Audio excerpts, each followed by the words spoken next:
நண்பர்கள் அனைவருக்கும் வணக்கம். தமிழ் தேசத்தின் மக்களை ஈவிரக்கமற்ற முறையில் ஒன்று குவித்து பெரும் வரலாற்று இன அழிப்பை மேற்கொண்ட மே 18 நினைவு நாட்கள் இன்னும் 2 நாட்களில் நடைபெற இருக்கிறது. ஈழத்தின் பல்வேறு பகுதிகளிலும் இந்த மே 18 நினைவு நாளை அனுஷ்டிப்பதற்கு ஈழத்தமிழர்கள் தயாராகி கொண்டிருக்கிறார்கள். ஈழத்தின் பல்வேறு பகுதிகளில் கஞ்சி வழங்குகின்ற அந்த நிகழ்வானது மிகவும் உணர்வு எழுச்சியுடன் நடைபெற்று கொண்டிருக்கிறது. ஊர்தி பவனிகள் வீதிதோறும் வலம் வந்து கொண்டிருக்கின்றன. ஒரு மாவீரர் நாளுக்கு இணையான ஒரு உணர்வெழுச்சி ஈழத்தில் எங்கும் இருப்பதை பார்க்கிறோம். குறிப்பாக இந்த மே 18 உணர்வெழுச்சி நிகழ்வை பொறுத்தவரை ஒரு சிறிய கேள்வி என்னிடம் எப்போதுமே இருக்கிறது. நினைவு நாள் அனுஷ்டிக்கப்படுவது மே 18 என்று சொன்னாலும் உண்மையில் என்னை போன்ற பலர் இராணுவ கட்டுப்பாட்டுக்குள்ளே சென்றது மே 20. மே 21 முற்றுமுழுதாக இந்த யுத்தம் நிறைவடைவிட்டது என்று சொல்லி அறிவிக்கப்பட்டாச்சு.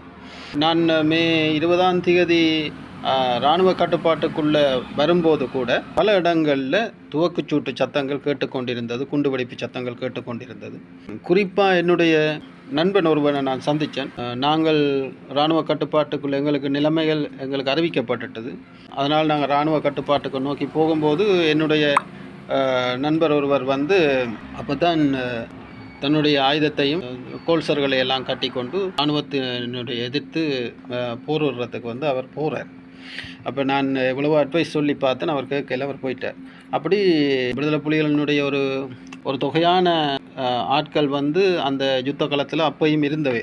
21ஆம் தேதி அது எல்லாம் முடிவடைஞ்சு முழுமையாக அது இராணுவ கட்டுப்பாட்டுக்குள்ளே வந்துட்டு நாங்கள் இராணுவத்திட்ட சரணடைகிற வரைக்கும் முள்ளிவாய்க்கால்ன்ற ஒரு பகுதி, அதாவது 20ஆம் தேதி முள்ளிவாய்க்கால்ன்ற ஒரு பகுதி இல்லை அப்பையும் விடுதலை புலிகள் போரிட்டு கொண்டிருந்த ஒரு சம்பவங்கள்லாம் இருக்கிறது.